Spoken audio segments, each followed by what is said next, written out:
connais ce mot magnéto? Ouais, c'est ça. Bon, alors, donc cette semaine, on rentre dans le livre de Shemot, Parasha de Shemot, et on va commencer un processus de Géoula, de libération. Et en fait, on va apprendre à se libérer de l'esclavage mental. C'est quoi l'esclavage mental? L'esclavage mental, c'est en fait oublier qui on est, ne plus savoir qui on est. Et c'est quoi la liberté, la Géoula? Eh bien, en fait, c'est réaliser son potentiel. La raison pour laquelle nous sommes venus sur Terre, notre mission de notre existence, c'est ça, en fait, la Géoula personnelle.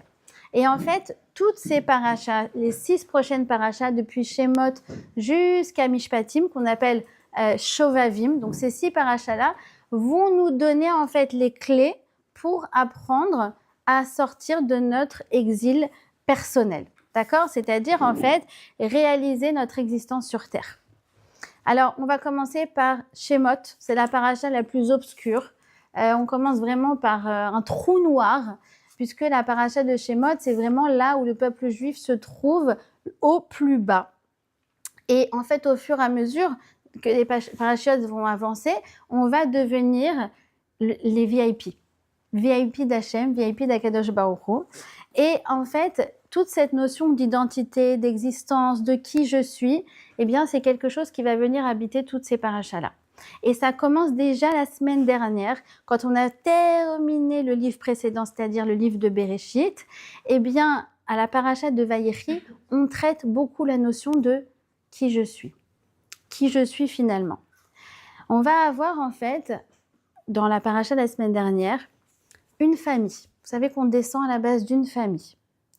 Et cette famille, c'est quoi? C'est un papa avec 12 enfants. Et dans la paracha la semaine dernière, avant que l'on sombre dans tout ce tumulte, il y a cette famille qui descend en Égypte et qui sont à la base, une poignée de personnes. Et Yaakov, qui est sur son lit de mort, donc c'est le patriarche de cette grande famille, eh bien, va donner les brachot, les bénédictions, à chacun de ses fils. Et lorsqu'il va donner la bénédiction, il va dire 2 mots. Il va dire « easfu » et « ikatzvu ». Alors, ça veut dire exactement la même chose. Ça veut dire « se rassembler ». Je ne comprends pas. D'abord, la première fois, tu leur dis « réunissez-vous », d'accord? Mais pourquoi la deuxième fois, tu leur dis de nouveau « réunissez-vous » Qu'est-ce que vient apporter ce « ikatzvu » Qu'est-ce qui vient apporter ce « ikatzvu » Ikatzvu, ça veut dire se recueillir. Un kovetz, en hébreu, c'est un recueil. Kovetz, ikatzvu, c'est se recueillir. Pour être apte à recevoir ta bracha individuelle, tu dois déjà faire un avec toi-même. C'est-à-dire te recueillir sur toi-même, apprendre à te regrouper, à fusionner avec toi-même et apprendre à savoir qui tu es. C'est quoi la bracha d'une personne? C'est quoi la bracha dans la vie? Souvent, la bracha, vous savez, c'est la pluie. Dans la Torah, le symbole de la bracha, c'est la pluie. La pluie, elle vient faire quoi? Elle vient prendre quelque chose qui est en potentiel, des graines, dans la terre. Et elle vient, elle descend. Et en fait, ce Geshem, cette pluie, eh bien, va venir faire sortir tout le potentiel qu'il y avait dans la terre. C'est la plus grande bracha qu'on peut avoir sur terre, c'est en fait d'avoir les outils pour pouvoir se réaliser soi-même. C'est d'ailleurs ce qu'on a mis en introduction dans ce livre. On a dit que finalement, le plus bel héritage que Madame Benchetrit a donné à sa famille, c'est en fait tous ces outils, tous ces enseignements dont on parle, qui sont en fait des outils pour apprendre à devenir la meilleure version de soi-même. Et c'est exactement ce que Yaakov leur dit. Il leur dit, tu veux réussir dans la vie, tu dois déjà croire en toi. Tu dois déjà savoir qui tu es. Vous savez, il y a des gens qui peuvent sentir qu'ils brillent, c'est des stars, ils ont des followers, mais dans le fond, ils sont très fragiles, ils sont très vulnérables. Pourquoi? Parce qu'en fait, ils ne savent même pas qui ils sont. Et donc, en fait, Yaakov, il te dit, regarde, si tu ne sais pas qui tu es, tu ne vas pas pouvoir avoir la vraie bracha. Tu vas pas pouvoir atteindre la vraie Géoula, qui est la réalisation de ton existence et ce sentiment extraordinaire de se sentir se réaliser. Alors, qu'est-ce qui va se passer? C'est que, eh bien, Yaakov va leur donner ces fameuses brachot. D'accord? Ça, c'est dans la paracha la semaine dernière. Maintenant, si vous sortez votre Rumash et vous lisez ce que Yaakov leur dit, vous dites, franchement, c'est pas terrible. On dirait pas du tout des brachot. On dirait qu'en fait, il leur fait passer un reproche à chacun. En l'occurrence, à Réhouven, il lui dit « tu es trop impétueux, d'accord, tu es trop impulsif ». Shimon et Lévi « il faut jamais que vous soyez ensemble, quand vous êtes ensemble, c'est une cata ». Vous savez, des enfants comme ça, ils sont mignons, ils sont chnines quand ils sont tout seuls. Genre chacun, il est mignon. Et ensemble, ils font des catas. Vous n'avez pas ça dans les fratries? Il y en a deux, c'est le duo, tu te déchires les habits. Shimon et Lévi. Et déjà, ce qu'il leur dit, c'est quoi cette idée de dire une bracha à chacun? Pourquoi il leur dit une bracha à chacun et en plus, pourquoi c'est fait de cette manière-là? Arrive le Rav Shlomo Wolbe, plus grand éducateur, plus grand maître du Moussar de la génération précédente. Et il nous dit comme ça, il nous dit en fait, la vraie bracha, c'est de se connaître. Savoir qui on est. Savoir quelles sont nos potentialités. Comprendre que Hachem n'a pas mis en nous des traits de caractère par hasard, mais c'est qu'en fait, il faut que ce soit utilisé d'une manière qui est positive. Et dans ces cas-là, tu te dis, mais alors pourquoi si toi t'es tourné négativement? Pourquoi il dit oui, lui il est trop impulsif, eux quand ils sont ensemble, ça fait des catastrophes? Parce que nous dit le Rav Shlomo Wolbe, il faut comprendre que Hachem n'a mis en nous que des qualités. Nous sommes pétris de qualités extraordinaires. Et je le dis, je vous le redis, nous n'avons aucun défaut. Comment je sais que on n'a aucun défaut? Parce qu'en hébreu, dans le Lashon HaKodesh, le mot défaut n'existe pas. On parle de mida. Mida, c'est une mesure. C'est-à-dire que quelque chose qui est bien mesuré, c'est une qualité. Quelque chose qui n'est pas bien mesuré, qui est trop exagéré ou trop exacerbé, alors ça prend une apparence de défaut. Mais nous sommes pétris de qualités. Et toutes nos qualités, on va pouvoir les exprimer selon leur versant positif ou selon leur versant négatif. Quelqu'un qui est très organisé, très économe, c'est génial. Mais en fait, s'il exagère ce trait, ça donne radin, qui est trop rasratique parce que il veut pas prendre d'engagement, parce que tu comprends, parce que on va lui dire allez, ça va dépenser, bon, c'est pas grave. Oui. Quelqu'un qui est de l'autre côté, qui est dépensier, généreux, c'est génial, mais tu pousses, c'est un panier percé. D'accord? Donc en fait, en gros, tout ce qu'on te dit, c'est que il faut que tu sois dans la bonne mida, mais tu es pétri de bonne qualité. Et donc, c'est à nous, et ça c'est le regard qu'on doit porter bien évidemment sur nos enfants. Parce que les profs, bon ça va, Baruch Hashem, en Israël, je trouve qu'on a de la chance. Vraiment, les profs, ils ont un Ein Tova, ils sont tellement bienveillants par rapport à ce que j'entends en France. Mais il est un peu lent, votre fils. Il aime prendre son temps. C'est comme ça qu'il réfléchit bien. Dites-moi, votre fils, il est un peu dans la lune. Fils, très créatif. Vous n'avez pas vu ses dessins? Il est incroyable, il est très imaginatif. Oui. Dites-moi, votre fils, il n'a pas un problème un peu avec la vérité, le mensonge? Je sais, il a une imagination exacerbée. Je suis sûre que ça sera un grand auteur de livres. Et en fait, tu peux tout prendre. Et tu trouveras toujours le versant positif des choses.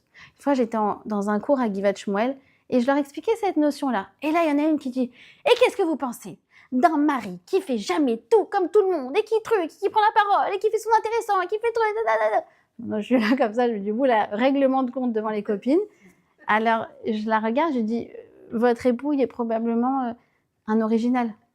Quelqu'un qui n'est pas conventionnel, quelqu'un qui n'agit pas selon le qu'en dira-t-on.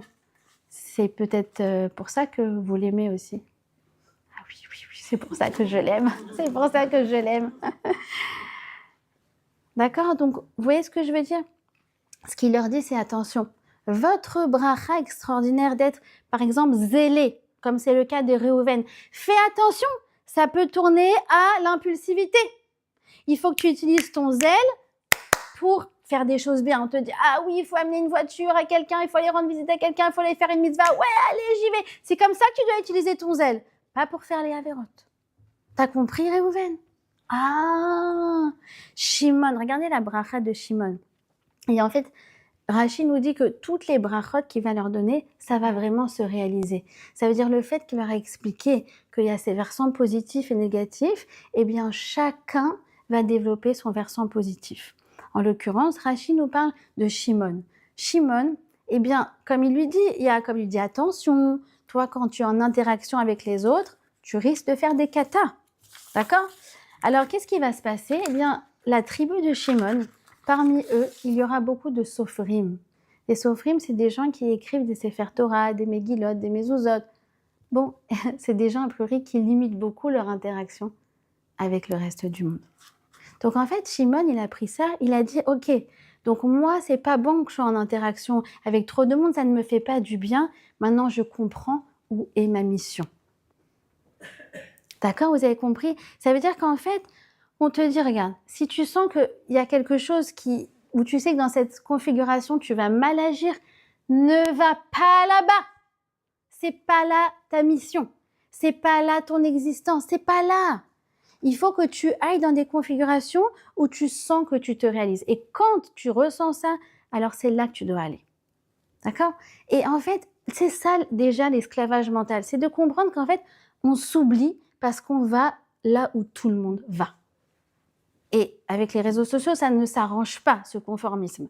Tout le monde le fait, alors il faut que je le fasse. Mais toi, si c'est pas bon pour toi, où tu vas? Vous savez, hier, je parlais avec une amie. Malheureusement, son fils, qui a 12 ans, est à l'hôpital depuis 8 mois. 8 mois hospitalisé. Et comme là, il vient d'être transféré à Ichilov, bon, moi, je me fais un kiff, je viens souvent la voir, parce que j'habite en face de l'hôpital. Et en fait, on parlait de ce qu'elle fait dans la vie. Elle a une boutique, elle a une activité. Et elle me dit, en fait, finalement, depuis qu'il est dans cette histoire, depuis moi, les allers-retours avec les médecins, les hôpitaux, les machins, en fait, son activité, ça marche plus du tout. Mais elle m'a dit, tu sais pas la bracha que ça cache, en fait, derrière. Je suis en train de fermer ma boutique pour, en fait, ouvrir quelque chose chez moi. Et en fait, je me retrouve beaucoup mieux dans ça. Elle m'a dit, j'étais en train de courir la clientèle. Puis finalement, elle était en train de se faire un petit, on appelle ça un bootquet. Je sais pas comment dire en français, une petite caravane, tu sais, c'est qu'on fait en Israël comme ça, qu'elle va faire dans sa maison. Je sais pas comment elle va s'arranger. Et là-bas, elle va recevoir sa clientèle. Et tout le monde lui dit, mais t'es folle, tu vas avoir moins de monde. Elle fait, mais qu'est-ce que je m'en fous? Après quoi, je cours? Après quoi, on court? Vous vous rendez compte? Et là, tu dis, attends, j'ai l'occasion extraordinaire de me recentrer sur moi-même. Ikaftsou. C'est ça ce que Yaakov, il te dit. D'accord?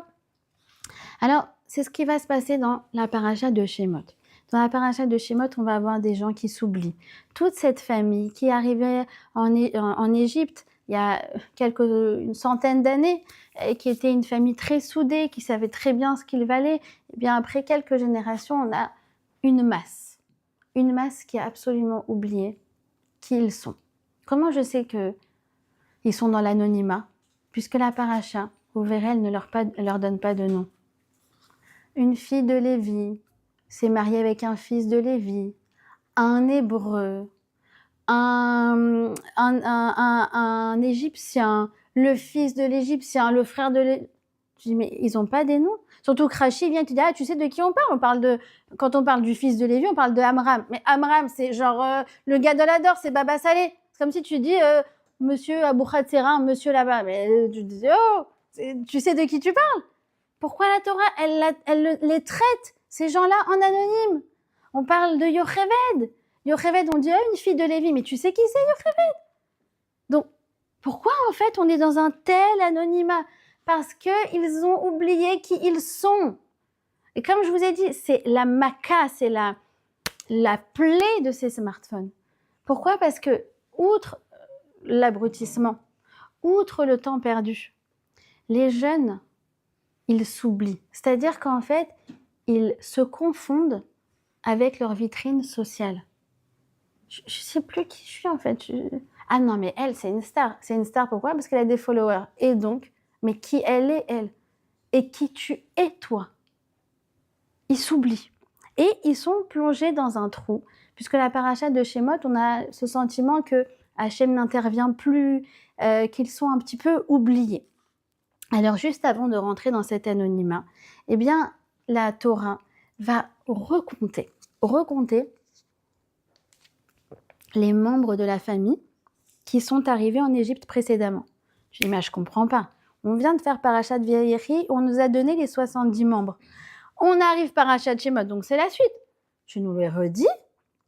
Qu'est-ce que la Torah a gagné à répéter quelque chose? Surtout que n'oubliez pas, la Torah est très radine en mots. Pourquoi? Pourquoi répéter? Alors Rashi, il vient et dit, ah, parce que Hachem, il adore compter les Juifs. Il adore les appeler par leur prénom. Et il nous dit comme ça que comment Dieu fait sortir les étoiles dans le cosmos, tous les soirs, il les appelle par leur prénom. Et c'est comme ça qu'elles sortent. Et de la même manière, nous, le peuple juif, on est les étoiles d'Hachem. Et chaque jour, avant de dormir, il nous appelle par notre prénom. Notre prénom, c'est quoi? C'est notre singularité. C'est ce qui fait de nous un être spécial. C'est notre essence, c'est notre neshama. Et donc, c'est comme ces étoiles où, en fait, tu dis, ah, mais on peut croire que c'est une masse dans les ciels, c'est tout lumineux comme ça. Vous vous rappelez dans Le Roi Lion? C'est une masse de boules de gaz. Tu dis, mais attends, tu sais pas, c'est quoi une étoile? Une étoile, c'est énorme, c'est une galaxie, ça brille, c'est fantastique. Mais surtout, s'il manque une étoile, c'est tout le cosmos qui est déséquilibré. Eh bien, c'est pareil. S'il manque toi à l'appel, c'est tout le cosmos qui est déséquilibré. Il y a cette histoire que j'avais lue à propos d'un musicien qui s'appelle Toscanini. Je ne sais pas si vous connaissez, ouais, tu connais? Ah, c'est possible. Moi, je l'ai vu dans un autre livre. Et surtout, j'ai vu qu'il avait une rue à son nom à Tel Aviv, Toscanini. Donc, c'était un très, très, très, très grand chef d'orchestre. Et un jour, il avait une représentation, un concert, pardon. Et en fait, ils ont répété, mais le soir du concert, il a été pris, il était un malade, et donc il n'a pas pu sortir de chez lui. Et finalement, il n'a pas pu aller au concert. Donc, qu'est-ce qui s'est passé? Il l'a entendu, il l'a écouté à la radio. Comme c'était un événement, Toscani, il n'a pas pu aller à son concert, etc. Eh bien, dans la semaine, il y a un journaliste qui est venu pour l'interviewer, pour dire, regardez, vous avez préparé tout ça, finalement, vous n'y étiez pas. Qu'est-ce que ça vous a fait d'écouter finalement de loin? Alors, Toscani, il a dit, ah, c'était une catastrophe. Alors, le journaliste dit, ah oui, je comprends, vous n'étiez pas là à la radio. Il dit, non, c'est pas du tout ça. C'était une catastrophe. Il manquait un violoniste. Moi, je l'ai entendu à la radio, je supportais pas. Il manquait ce violoniste. Alors, le journaliste a dit, je comprends pas. Dans l'orchestre, il y a 200 musiciens et 15 violonistes. Vous n'allez pas me faire croire que vous, à la radio, vous avez entendu et vous avez compris qu'il en manquait un parmi les 15, parmi les 200? Je ne peux pas vous croire. Le journaliste, il est retourné, il a vérifié, effectivement, il manquait un violoniste ce jour-là. C'est Akadosh Baruch Hu avec nous. Te dis, mais sans toi, le monde ne peut pas tourner. C'est aussi pour ça que je te demandais si elle était là. Julia, c'est une élève qui vient souvent au shiur et c'était son anniversaire ce soir. Et l'anniversaire d'une personne, pourquoi on le célèbre? Pourquoi on célèbre l'anniversaire d'une personne? Nous dit, c'est parfois au nom du Baal Shem Tov, parfois au nom de Rabbi Nachman de Breslev, que l'anniversaire, le jour de la naissance, c'est le jour où Akadosh Baruch Hu a estimé que le monde ne pouvait pas tourner sans toi. Et c'est ça qu'on célèbre. Que sans moi, tout le monde il est déséquilibré. Et c'est ça ce dont on doit se souvenir. Et c'est ça déjà commencer à sortir de l'anonymat. Commencer à redresser la tête. D'accord? Alors, comme je vous ai dit, il y a toute cette liste d'anonymes et cet homme de Lévi. Et je vous ai dit, cet homme de Lévi, c'est qui? C'est Amram. Amram, c'est le grand de la génération. C'est le Gadol Hador. C'est le dirigeant spirituel de toute la génération. Alors pourquoi il a perdu son nom? Eh bien parce que lui aussi, il a commencé à rentrer dans le jeu de Pharaon, à se dire, écoute, c'est une catastrophe. On est en esclavage, on n'a plus de liberté, on ne peut plus rien faire, on ne fait que se faire frapper. On passe du temps à aller chercher de la paille. Nos enfants sont en danger. Bientôt, donc, et à ce moment-là, on n'est pas encore dans le décret où Pharaon va jeter les bébés dans le Nil. On est juste au moment où il va dire aux sages-femmes, on va en parler après, de tuer les bébés mâles. Mais je ne sais pas si vous vous rendez compte dans quelle situation le Ham Israël se trouve. Et Amram va prendre une décision. Eh bien, il va décider de se séparer de sa femme en disant, ça y est, on ne va plus amener de bébés au monde. À quoi beau donner naissance si nos enfants sont voués à souffrir? Et donc, c'est là qu'il perd son nom. Parce qu'en fait, il commence à rentrer dans le jeu de cette réalité. Ce pharaon-là, la Torah nous dit qu'il n'a pas connu Yosef. Je ne comprends pas. Un pharaon, bon dirigeant de l'Égypte, qui n'a pas connu celui qui a dirigé l'Égypte la génération d'avant. C'est comme si tu vas voir Macron, tu dis, tu connais Bonaparte, Napoléon? Oh non, Napoléon, je ne connais pas. Bien sûr que tu as connu Yosef. C'est impossible de ne pas connaître Yosef. On est d'accord? Qu'est-ce que ça veut dire qu'il n'a pas connu Yosef? Le Keli Yakar, il a dit, il n'a pas connu le phénomène Yosef. C'est quoi le phénomène Yosef? Tu as voulu le mettre dans un puits, et après il est ressorti quoi? Vice-roi d'Égypte. Je ne comprends pas. Ce peuple-là, plus tu veux l'oppresser, plus il devient fort. Je ne comprends pas. Il ne connaît pas le phénomène Yosef. Il ne sait pas que ce peuple-là, plus tu vas l'oppresser, plus c'est là qu'il va sortir sa plus belle lumière. C'est pour ça que le peuple juif, il est comparé à l'huile d'olive. Pourquoi? Parce que l'olive, pour sortir l'huile, tu dois la concasser, pour sortir un combustible qui va faire émerger la lumière. Vous savez, c'est comme Bondi Beach, là où il y a eu l'attentat le premier jour de Hanouka. Qu'est-ce qu'ils sont en train de faire maintenant? Ils sont en train de faire un Bet Rabad à Bondi Beach. Exactement là où toutes ces personnes-là ont été assassinées, oui, ils sont en train de refaire un Bet Rabad. Je dis, mais c'est pas possible. Mais ils s'arrêtent pas. Mais plus tu veux les oppresser, plus toi tu leur dis tu vas mettre 6 pieds sous terre, et elles te disent bah non, on va donner naissance à 6 enfants à la fois. Tu dis mais c'est quoi ça? C'est quoi? Et donc Pharaon il devient fou, il comprend pas, parce qu'en fait il veut les oppresser. Et donc il dit je comprends pas, je les réduis en esclavage. Je leur fais travailler 7 jours sur 7. Je leur enlève les RTT. Et eux, ils continuent de faire des bébés. Et leur registre de naissance explose. Je comprends pas. Il devient fou. Maintenant, pourquoi il fait tout ça? Pour que le registre de naissance, il s'arrête. Penyirbou, il dit Penyirbou, de peur qu'il se multiplie et qu'il envahisse mon pays. Penyirbou, alors je vais leur faire tout ça. Et qu'est-ce qu'on va dire? Nous, on va dire Kenyirbou. Kenyirbou. On ne va jamais autant proliférer, on ne va jamais autant aimer la vie que quand Pharaon il voulait notre mort. Alors, quelle a été notre ressource? Qu'est-ce qui nous a fait relever la tête? Qu'est-ce qui a fait qu'on s'est redressé? Qu'est-ce qui a fait qu'on part d'un anonymat pour reprendre notre shem, notre nom? Qu'est-ce qui fait qu'on passe de l'obscurité à voir la lumière au bout du tunnel? Un seul mot, le mot ivriya. Ivriya veut dire hébreu au féminin. Ivriya, les femmes juives. Ivriya, on les appelle Ivriya dans la paracha. Pourquoi on les appelle Ivriya? Pour nous dire qu'elles étaient, genre elles habitaient en Égypte, donc elles sont égyptiennes, comme tu diras les Espagnoles, les Françaises, en parlant des femmes juives. Ivriya, souvenez-vous, qui est le Ivri par excellence? C'est qui? C'est Abraham. Et Abraham, c'est celui qui se trouve de l'autre côté du fleuve. C'est celui qui se trouve de l'autre côté du Fid. C'est celui qui n'a pas peur de faire des choses qui ne sont pas conventionnelles. Ces femmes ivriotes, elles vont utiliser une qualité pour les faire sortir d'Égypte.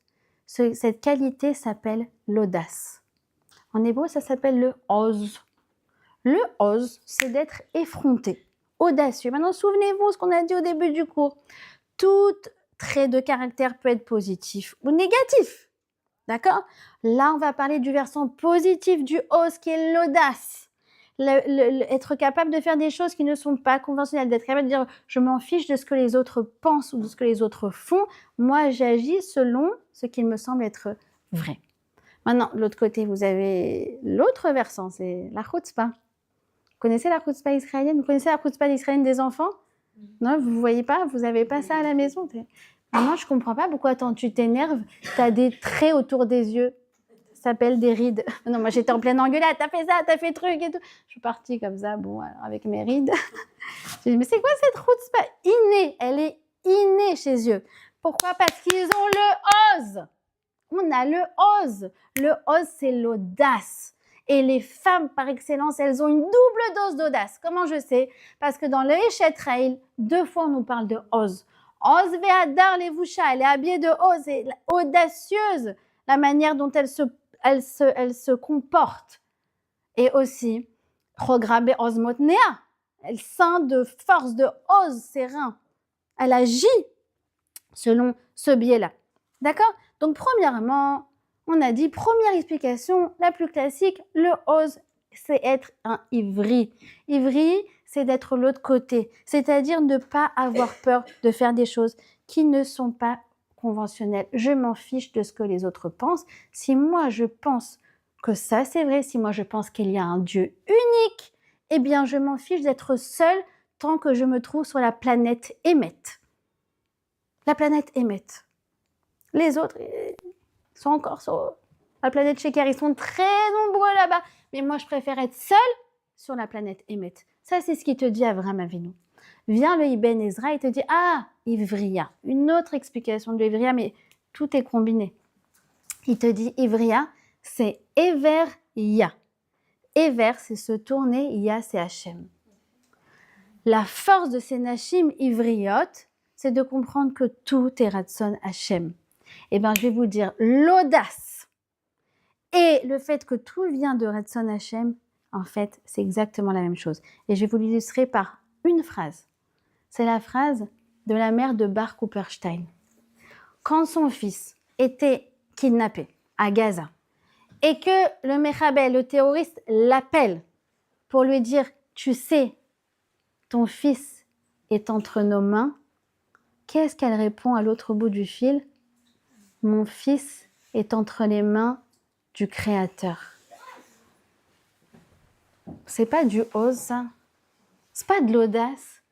Va expliquer ça, va raconter ça à Madame Martine Françoise à Paris. Va lui dire ça, que son fils, il est otage à Gaza entre les mains du Hamas, qu'elle a un coup de fil du terroriste et qu'elle lui répond « Non, il n'est pas entre tes mains, il est entre les mains du bon Dieu ». C'est Ivriya, c'est de l'autre côté, t'es folle.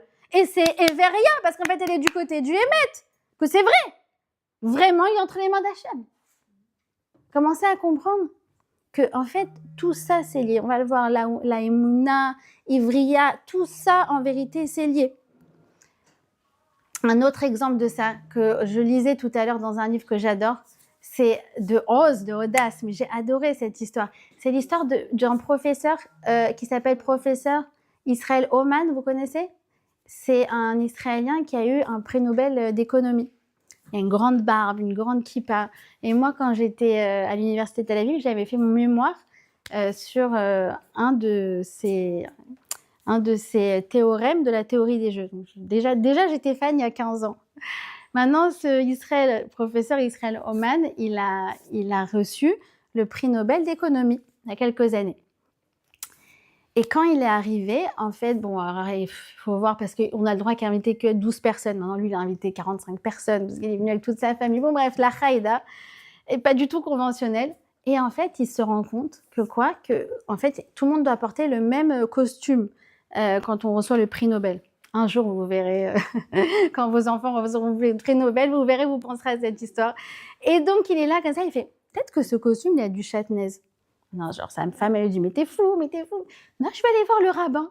Il l'amène au laboratoire de châtenaise, le rabbin qui est là. Effectivement, il y a du lin et de la laine. Ça va pas, il faut pas le porter comme ça. Il lui enlève le truc. Et quand il fait son discours, maintenant, il faut s'imaginer le prix Nobel, il y a le roi, les trucs, il y a tout le monde. Et là, comme ça, et qu'est-ce qu'il raconte? Qu'est-ce qu'il choisit de raconter? Les prix Nobel d'économie, il décide de raconter l'histoire du châtenaise. Il dit oui, alors moi j'avais un costume, pour moi le lin et la laine, ça ne va pas ensemble parce que Dieu a dit que c'est pas de l'audace. C'est pas Ever et Ia. C'est pas Dieu ose de se dire mais ils sont tous de l'autre côté, d'accord? Moi je suis de l'autre côté du fleuve. Qu'est-ce que tu veux que je te dise? Je suis un ivri. Je suis un ivri. Et donc la Torah va nous faire l'éloge de 4 Nashim Ivriyot, 4 femmes juives exceptionnelles, exceptionnelles, exceptionnelles. Qui sont ces 4 femmes juives? Alors, c'est rapporté dans le Midrash sur Ishayahu, où il y a marqué Beshetzef, ou Beshetzef Ketzef, Istarti Panay Rega Mimer. Dans un moment d'absence, dans un transport de colère, je t'ai dérobé ma face. Vient le Midrash et te dit « Ah, tu veux savoir au moment où on pense que Hachem nous voile la face, qui sont les 4 femmes qui vont les aider à reprendre, à retrouver la lumière, à retrouver leur identité. Beshetzef, Batia, Shifra, Tzipora, Vepua. Les 4 héroïnes de notre paracha. Et on va commencer par qui? On va commencer par Shifra. Shifra qui n'est autre que qui? Que Yocheved. Ce sont les 4 héroïnes de notre paracha et c'est les 4 héroïnes de la Géoula et c'est les 4 femmes qui finalement ont permis à Moshe, notre libérateur, de vivre et de nous faire sortir d'Égypte.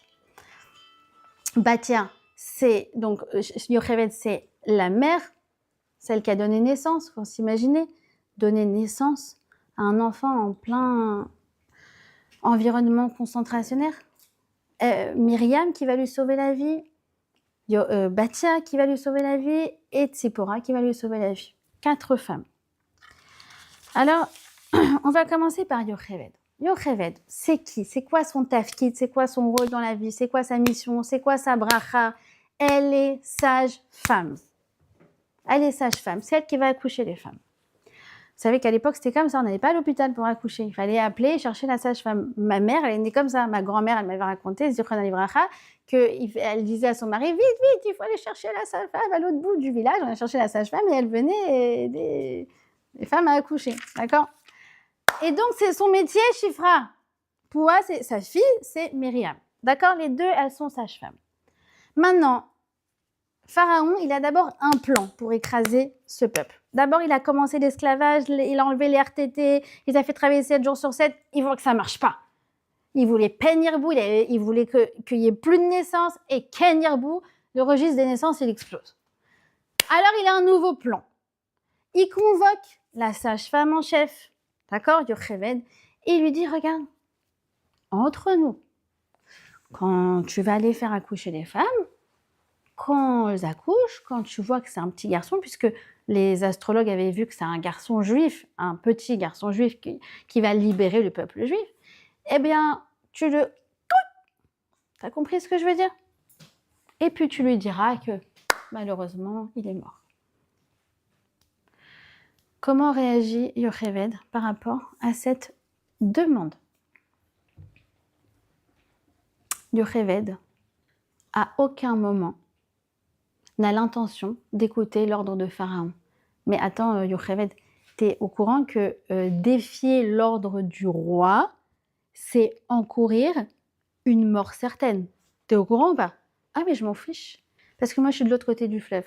Donc moi je suis du côté du Hémet. Donc moi je peux pas faire ça. Et même si je dois encourir la mort pour ça, une mort certaine, c'est pas grave.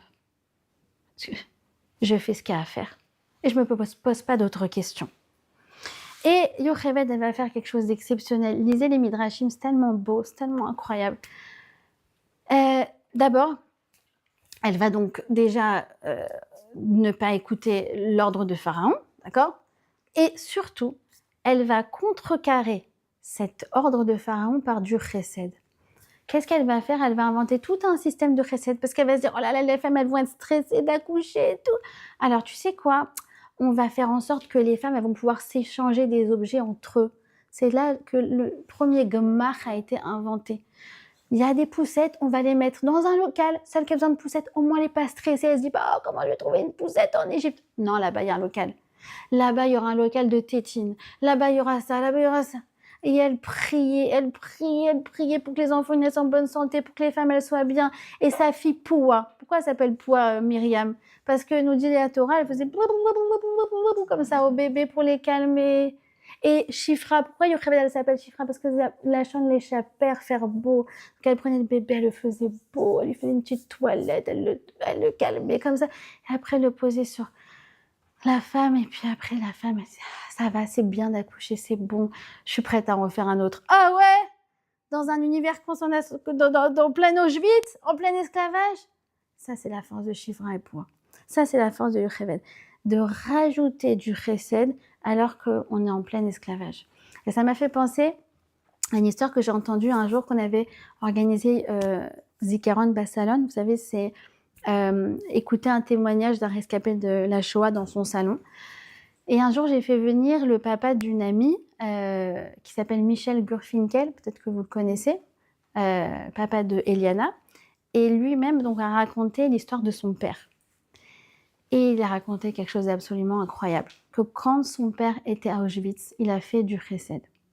Il passait devant une certaine unité, une unité où il y avait des femmes sur lesquelles on faisait des expériences, et un jour, il a entendu « Rachmanos, Rachmanos ».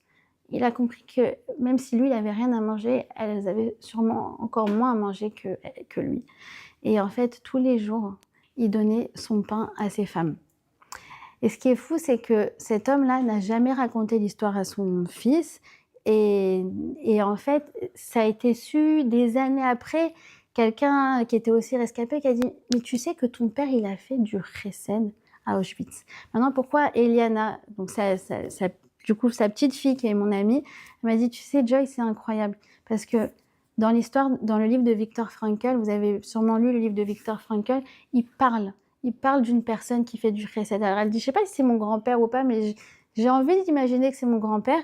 Et bon, dans des mots plus élégants que les miens, Viktor Frankl, il lui dit que la force que lui procure le fait de faire du chesed, eh bien, lui donne plus de force que les glucides du pain. C'est le ose. Comment vous pouvez expliquer ça autrement que toi, tu es à Auschwitz, toi-même, tu n'as rien à manger et que tu décides de donner ton pain? C'est Yocheved. C'est les Ivriotes. C'est le os. C'est ça, tu prends une situation qui a l'air négative et tu arrives à en sortir quelque chose de positif. Comme ils disent les Israéliens, la sot mi limon limonana. Vous connaissez cette expression? Faire du citron une citronnade. D'accord? Donc, c'est ça. Et je vais vous dire, attendez, excusez-moi, c'est aussi ce qu'on a fait depuis le 7 octobre. 7 octobre, venez les filles, qu'est-ce qu'on fait? On fait Afrashatrala, mais bien sûr on fait Afrashatrala. Maintenant, va expliquer ça à la voisine goy de tes parents à Paris. Alors, votre fille, ils sont en pays en guerre, mais alors elle fait quoi, votre fille, pour résister? Bah, elle fait du pain avec ses copines. Bah oui, c'est très très logique. Maintenant, nous, on est tellement dans notre truc que c'est la pâte de pain qui va nous sauver de la guerre que ça nous paraît logique. Logique, au point qu'on était à organiser des afrashotrala avec 200... Oui, je te rappelle la Chavatronite. Mais elles, les femmes avec qui j'ai organisé cette afrashotrala, c'était il y a 2 ans dans une grande salle de mariage qui s'appelle Chavatronite. Elles sont ivriotes, elles sont folles. Même moi, j'étais à 2 doigts de quitter le groupe. À la base, elles devaient faire ça dans une synagogue à Herzliya. Ok, bon. Alors, je veux bien, je suis rajoutée au groupe, même si j'aime pas trop, mais j'ai envie de participer à un projet de chesed. Ok. Donc, on est là comme ça, ouais, machin, nan. Et puis, tout d'un coup, il dit, ouais, la synagogue, elle nous a plantés. Et là, alors moi, j'ai envie de dire, bon, bah écoutez, les filles, tant pis, machin. Et il y en a une qui fait, c'est pas grave, on va faire un truc encore mieux, ta. Et une qui lance, on va faire Ronit Farm. Non, juste que vous sachiez, Ronit Farm, la salle, elle coûte 80 000 shekels, d'accord? T'as rien, t'as même pas à manger et à boire, tu vois, t'as juste accès aux toilettes pour 80 000 shekels. Et moi, je suis là comme ça dans le groupe et je commence à voir les messages. Ronit Farm, elles sont folles, elles sont ivriotes. Et puis moi, je commence à dire à maman, je sais pas, elles sont complètement cheloues, elles sont tombées sur la tête, comment on va faire ça et tout. Mais non, vous allez voir, on va remplir ça en 2 jours, Et la vérité, moi, j'y croyais pas. On a lancé une pub, je sais pas. En 3 jours, on avait 1200 inscrites. Et comme on a été prise de court, parce qu'à un moment, on avait même, on ne s'était même pas rendu compte qu'il y avait tellement d'inscrites. Et oui, c'était 1400, on a eu. Et en fait, on a le droit à 1200. On s'est dit, mince, qu'est-ce qu'on va faire avec ces 200 et tout. Alors, justement, je suis tombée sur ça tout à l'heure. Myriam Metoudi, elle a organisé une afrachatrala pour les recaler de Chavatronit. Maintenant, elles étaient 250. Tu vois, tu dis, mais c'est quoi ce peuple de dingos? Mais c'est quoi ce peuple de dingos? C'est quoi ce ose? C'est quoi ce ose? Et on va faire des barbecues. Mais oui, ça va nous sauver la vie de faire. Mais oui, en plus, de faire du chesed, on sait très bien que c'est ça qui nous sauve la vie. Mais c'est ça. Ah, quelle leçon extraordinaire de Révèle et de ses Nashim ivriotes. Arrive Myriam. Alors Myriam, qu'est-ce qui se passe? Myriam, pourquoi c'est le rose par excellence? Parce qu'on nous raconte cette histoire que Myriam, elle est petite et que son père, comme je vous ai dit, Amram, il s'était séparé de son épouse. Il ne voulait plus amener d'enfants au monde. Maintenant, Myriam, elle est haute comme 3 pommes, elle a 5 ans. Nous dit le Midrash, elle a 5 ans. Elle va sur ses 5 ans. Et elle va voir son père, elle lui dit « Papa, tu sais que ce que tu fais, c'est encore pire que Pharaon. » Maintenant, on a Amram qui dit « Oui, il y a les femmes qui va jouer à la poupée, laisse-moi tranquille. » Attends, c'est le gars de l'adore. Je ne sais pas, imaginez un grand rabbin, sa fille de 5 ans, elle vient le voir, elle fait « Ouais, papa, tu te trompes. » Mais on a aussi ce ose de Amram qui dit « Ma fille, qu'est-ce que tu as à dire ?» Et là, elle lui fait alors un raisonnement extraordinaire. Alors, voilà l'argumentaire. Déjà, alors, toi, tu empêches les filles et les garçons de naître, alors que lui, le décret était que sur les garçons. Et en plus, toi, tu empêches les enfants de naître. Et bon, même s'il leur arrive quelque chose, au moins, ils auront accès au Lamaba. Et toi, tu empêches la Neshama de venir sur Terre. En plus de ça, le décret de Pharaon, on sait bien qu'on n'est pas sûr qu'il va se réaliser, d'accord? Mais toi, regarde papa, ton décret à toi, puisque, je ne sais plus ce que j'ai dit, pardon, j'ai oublié de vous dire qu'en voyant que Amram s'est séparé de son épouse, eh bien, tous les couples se sont séparés. Donc, il n'y avait vraiment plus de bébés. Donc, elle lui dit, tu sais, toi, ta décision entraîne vraiment la disparition irrévocable de notre peuple. T'en as conscience, papa? Ah, oui. Bon, reprends ta poupée, je vais retourner voir ta mère. Et effectivement, il va réépouser sa femme, le Cheved. Et lorsqu'il va la réépouser, il va la réépouser en grande pompe. Ils vont faire des grandes secondes noces. Pourquoi? Pour que tout le monde soit invité au mariage, et pour que tout le monde ait envie de nouveau de se réunir et de redonner naissance. Ils se marient le 6 Sivan de l'an 2000, voilà, 2000 quelque chose. 2228, on peut le calculer. Et il se remarie le 6 Sivan et 6 mois plus tard, le 7 Adar, Moshe Rabbeinu, le futur délivreur du peuple juif, naît. Et tout ça, c'est grâce à l'insolence d'une petite fille de 5 ans. Oh, ose. D'accord? Ensuite, on a Batia. Alors là, Batia aussi, c'est l'insolence, c'est l'effronterie, c'est l'audace. Batia, c'est la fille de Pharaon. On nous raconte qu'un jour, Batia va pour se baigner dans le fleuve. Alors, nos sages ne sont pas dupes. Ils nous disent, Batia qui se trempe dans le fleuve. Batia veut se tremper dans les eaux du fleuve parce qu'elle veut se convertir. Elle veut rejoindre le peuple, le futur peuple qui va recevoir la Torah. Et lorsqu'elle va pour se tremper, eh bien, elle voit un petit bébé. c'est le fameux petit Moshe dans le Nil. Vous savez, donc Yocheved a donné naissance à Moshe. Et au bout de 3 mois, parce qu'elle a quand même réussi à le cacher pendant 3 mois, comme je vous ai dit, il est né avec 3 mois d'avance. Eh bien, à un moment, au bout de 3 mois, elle ne pouvait plus le cacher. Et donc, la mort dans l'âme, elle l'a mis sur un petit teva, un couffin, sur le Nil. Et à ce moment-là, eh bien, Bathia voit ce petit bébé. Et elle le prend de pitié. Et en fait, elle décide de tendre sa main et de recueillir ce bébé. Et toutes ses servantes, ces amotes, lui disent « Mais t'es folle, mais ça va pas, mais c'est un enfant juif s'il est jeté sur le Nil, je comprends pas, qu'est-ce que tu fais, qu'est-ce que t'as à gagner? C'est ton père qui a dit qu'il faut le jeter dans le Nil, et ton père, on sait qui il est, c'est le plus grand dictateur, c'est-à-dire que même toi en faisant ça, tu crois quoi?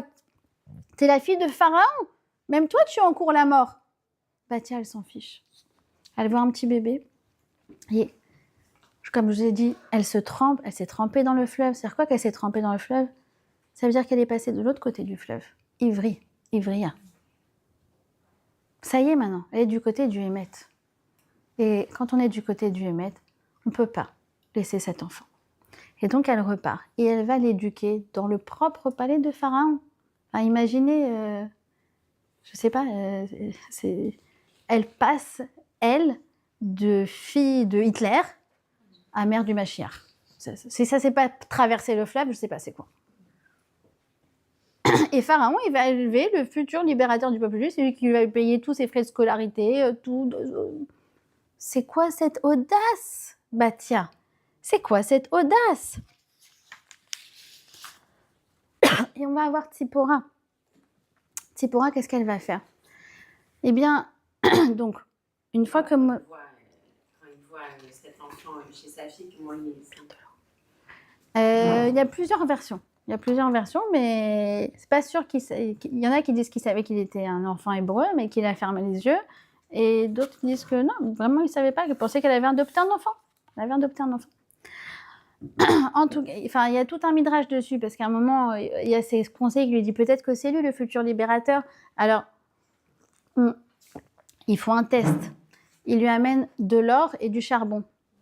Tu connais ce midrash. Et en fait, s'il est vraiment intelligent, si c'est le futur libérateur, alors il va prendre l'or. Et donc, en fait, il est tout petit, il a 2 ans. Et quand on lui apporte l'or et le charbon ardent, alors lui, il veut prendre l'or, mais il y a la main de l'ange, je crois, de l'ange Gabriel, qui pousse sa main et qui lui fait prendre le charbon et l'amène à la bouche. Et c'est ça qui a fait que Moshe a bégayé toute sa vie. Donc, d'accord, il y avait bien sûr ambiguïté. En tout cas, qu'est-ce qu'elle va faire, Tzipora? Eh bien, donc, 80 ans plus tard, donc Moshe grandit, Moshe part en Midian, Moshe se marie, d'accord? Et 80 ans plus tard, il est appelé par Akadosh Baruch Hu pour venir libérer le peuple juif. Et sur le chemin, en fait, sa femme vient de donner naissance. Et lorsque ils sont sur le chemin, avec sa femme qui a ce petit nourrisson, eh bien, il va y avoir Moshe va être pris comme d'une crise. Et en fait, Tzipora comprend que c'est parce qu'elle n'a pas encore fait la Brit Mila à son fils. Et d'elle-même, alors qu'on est en plein désert, elle va retirer l'excroissance de son enfant. Et à ce moment-là, Moshe va survivre. D'accord? Et on nous dit un truc incroyable. Mais alors vraiment incroyable. Il faut s'imaginer, encore une fois, c'est l'audace. J'avais lu une fois dans le livre du Rav Tauber, il avait raconté au nom de sa mère qu'une fois, il y a une femme qui avait un nourrisson dans les bras qui allait dans les chambres à gaz. Et à ce moment-là, avant de rentrer dans la chambre à gaz avec son nourrisson, elle a demandé à un nazi un couteau. Et le nazi était très content de lui donner. Il s'est dit, ah, elle va se donner la mort, elle. Elle a pris le couteau, elle a fait la Brit Mila à son fils. Asher Kideshan Uzda Betzivanu, Lachnis Oto Bebrito Shel Avraham Avinu. C'est ça. Et c'est ce qu'elle va faire. C'est ce qu'elle va faire à ce moment-là de Tzipora. Et nous dit le texte que quand elle va le faire, elle va faire la Brit Mila, elle va l'appeler comment? Tzipora, comment elle va appeler son bébé? Elle va l'appeler Khatan. Mimenu Az. Attends, c'est où le verset? Je ne me rappelle plus. Dans le verset, il y a marqué Khatan. C'est un Khatan. Je ne comprends pas. Ça va, il a 8 jours. Tu parles déjà de Khatan. Et je vais vous dire, en fait, c'est là qu'on a la clé de toute l'audace, de tout le ose des femmes juives. Toi, tu vois un bébé. Elle voit quoi? Elle voit un futur khatan. Nous, les femmes juives, on ne voit pas la réalité telle qu'elle est. On voit le potentiel qui va bientôt se réaliser. Prends une femme, elle met dans un appartement pourri, mais alors pourri de chez pourri, elle va se dire oh, génial, on va ouvrir là ça va être truc, là ça va être la salle de jeu, là ça va être ça, là c'est pourri. Non mais moi je vois le potentiel. Je vois le potentiel. Et c'est de là que vient notre ose, et c'est de là que vient notre émouna. Émouna vient du mot oumanout, qui veut dire art. Un ouman, un artiste par excellence, c'est quelqu'un qui voit le potentiel. Il ne voit pas la réalité comme toi tu la vois. Enfin, en tout cas, comme moi je la vois. Tu es dans la rue, chez toi. Tu avais une armoire pourrie. Elle avait 150 ans cette armoire. Tu l'avais été déjà là de la grand-mère, de la locataire d'avant. À un moment, tu dis, ça y est, Clark, je prends l'armoire, je la casse comme ça, j'en fais des planches et je jette dans la rue, c'est bon. Maintenant, l'artiste, il passe dans la rue, il fait tu jettes ça? Mais attends, mais ça, avec ça, on peut en faire une très belle œuvre d'art. Je sais, j'ai une belle-mère artiste, hein, donc je m'y connais en œuvres d'art qui partent de rien. Quoi, Joy, tu jettes des collants? Bah oui, ils sont filés. Mais avec ça, on peut mettre de la terre, et dedans, on peut mettre des petites graines, et tous les jours, on arrose, et on va faire un bonhomme. Mais allez-y, Esther, allez-y, faites-le avec les enfants. Faites une activité. Mais elle voit ça. Je vous ai jamais raconté les premières rencontres entre mes parents et mes beaux-parents? Ah ouais. Donc, je vous la fais très courte, hein, d'accord? Mais on était des caractères assez différents, les parents en tout cas. Et donc là, ma belle-mère, sa maison, bon voilà, c'est très artistique, quoi. Et à un moment, elle fait « Regardez ce que j'ai trouvé dans la rue !» Et là, mon père, il dit à ma mère, elle prend des trucs dans la rue, on s'en va. C'était la fin de la soirée. Mais c'est ça. Un artiste, il se projette. Et nous, les Nashim Ivriotes, qu'est-ce qu'elles ont fait en Égypte? Elles n'ont cessé de se projeter du bien. Elles n'ont cessé de se projeter du bien. Maintenant, qu'est-ce qu'elles avaient à leur portée? Explique-moi, comment tu fais quand tu es en plein esclavage? Qu'est-ce que tu fais? Mais c'est ça l'œil de l'artiste. C'est voir un potentiel que personne ne voit.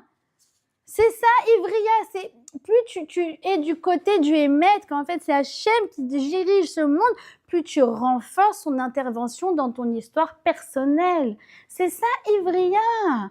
C'est ça, cette audace d'être du côté du Hémet. Alors, qu'est-ce qu'elles font? Tu dis, mais qu'est-ce qu'elles ont quoi à leur portée? Alors, le Midrash, il nous raconte des trucs tellement mignons que, alors en Égypte, à quoi il y a le Nil? Nil, génial! Tous les jours, elles vont pêcher des poissons. Et une fois, elles font chaimi, une fois, elles font gefilte fish, une fois, elles font des boulettes aux poissons, une fois, elles font du poisson au four, une fois, elles font le poêlé. Elles ne savent plus comment faire. Comment tu veux inventer 52 recettes de poissons voilà. Comment tu fais? En tout cas, tous les jours, poisson. Bon, ok. Maintenant, elle ne s'arrête pas là. Elle dit, alors, le poisson, quand je le fais bouillir, je vais récupérer l'eau chaude. Et avec ça, bon, un peu bizarre, mais elles faisaient des bains à leur mari. Un bain au poisson. Mais imaginez qu'elles avaient ça à leur portée. Elles avaient que ça. Et si déjà j'avais chauffé l'eau, j'avais été chercher les bûches, les machins, les trucs. Je vais utiliser ça pour les réchauffer, pour les laver, pour les décrasser. Ils veulent pas qu'elles soient dans la crasse. Je dis, mais qu'est-ce que ça change? Ils se prennent des coups de fouet. Non, je veux pas. Je veux pas qu'elles soient dans la crasse. Je veux pas. Vous savez, j'ai une amie qui a travaillé dans un GAN Meyouchad, vous savez, avec des enfants handicapés. Et elle me disait, il y a des mères, elles sont exceptionnelles. Tous les jours, la petite, elle a une coiffure différente. Et genre, tu sens que la mère, elle a passé genre une demi-heure à faire la coiffure de sa fille. Maintenant, la fille, elle est autiste, elle comprend pas et tout. Mais pour la mère, mais je m'en fiche, ma fille, elle doit être belle, elle doit porter les plus beaux habits. C'est pas du ose, ça. Enfin, moi, je suis en admiration. Et nous dit le Midrash, elle prenait ses poissons. Et quand elle presser le poisson, ça sortait une huile, et cette huile avait des vertus cicatrisantes. Et elles passaient ça sur les plaies de leur mari.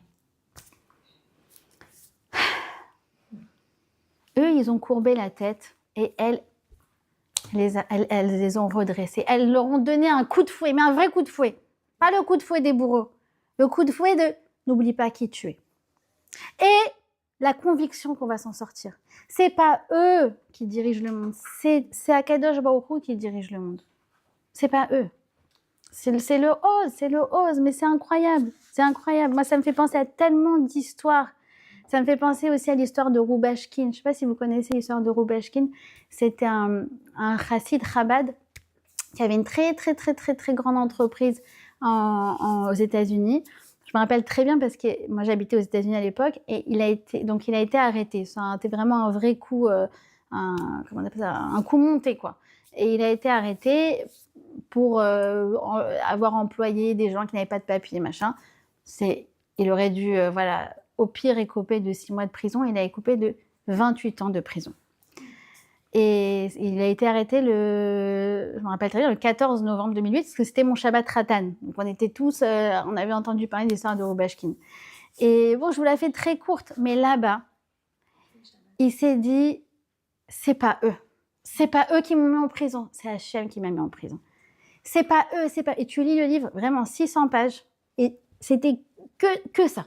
Et il s'est fait une règle, c'était Aleph, Bet, Gimel, Aleph, Emouna, Bet, Bitachon, Gimel, Geoula.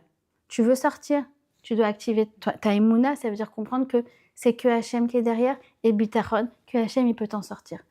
En une fraction de seconde.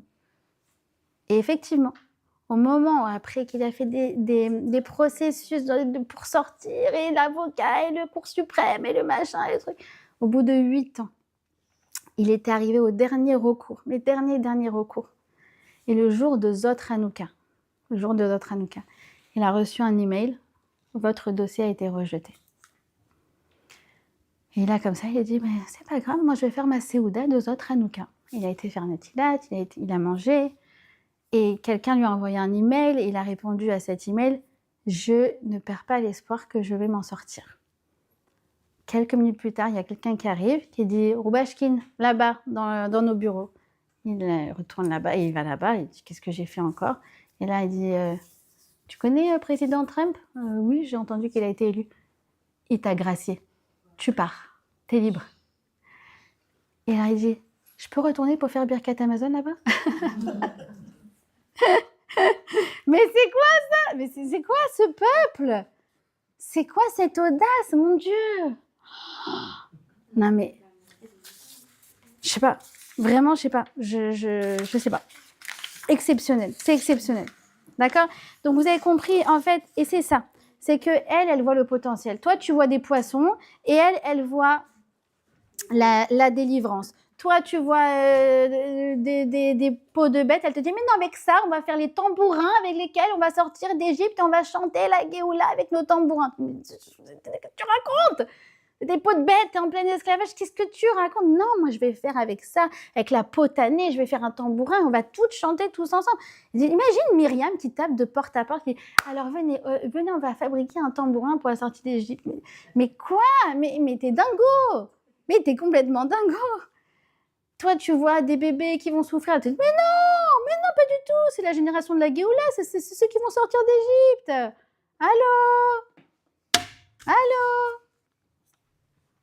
C'est ça la Emouna, c'est de la Oumanout, c'est de l'art. Voilà. Parce que pour être artiste, il faut avoir de l'audace. Vous avez compris? Et pour ça, il faut avoir un regard qui est un regard de dépasser ce qu'on appelle la réalité, mais voir au-delà, voir le potentiel, voir l'invisible, voir le émet, voir l'essentiel en fait. C'est ce qu'il dit le Petit Prince, non? L'essentiel est invisible pour les yeux. C'est vrai. D'accord? Donc, voilà, voilà, c'est vraiment le message de Rubashkin, le message de Bondi Beach, le message de la mère de Bar Cooperstein, le message de Israël Oman, le message de toutes nos Afrashatrala, c'est ça. c'est ce ose. Et c'est que comme ça qu'on sort d'Égypte. Que comme ça qu'on sort d'Égypte. Que comme ça qu'on passe de l'anonymat à un shem, à un nom. Que comme ça qu'on passe de l'obscurité à la lumière. Que comme ça qu'on passe de la galoute à la géoula. Que comme ça qu'on passe de je sais plus qui je suis à j'ai une mission sur terre. Que par le biais de l'audace. Et avant de vous donner des devoirs, souvenez-vous, je vous donne des devoirs. Voilà, un dernier acte d'audace, je trouve exceptionnel, c'est un des khatoufs qui a été invité par Ishaï Ribo à son spectacle à Boredoué. Et quand il est venu sur scène, alors Ishaï Ribo, il lui a dit mais qu'est-ce que tu veux chanter, qu'est-ce que tu veux que je te chante? Alors il lui a répondu le nom de la chanson, Toho Ratsouf Ahava. Hachem, il est plein d'amour pour moi.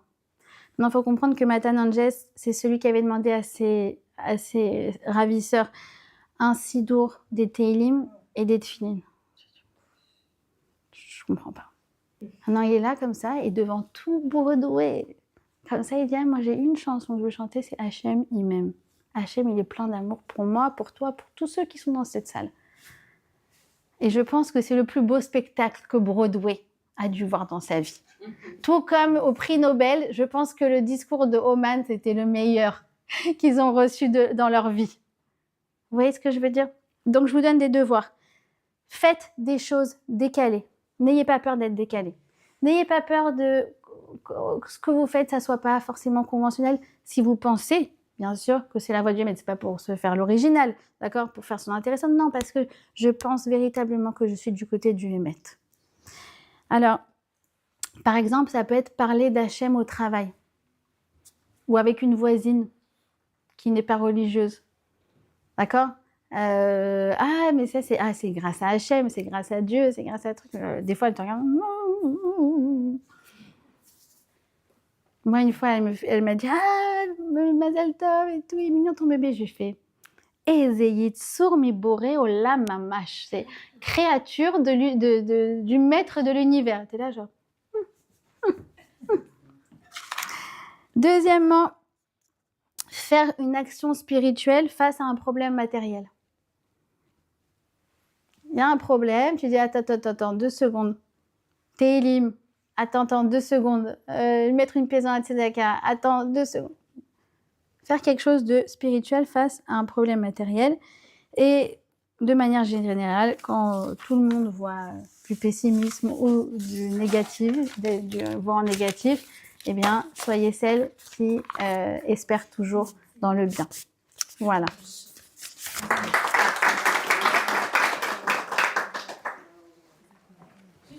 Anaïs, tu peux arrêter le...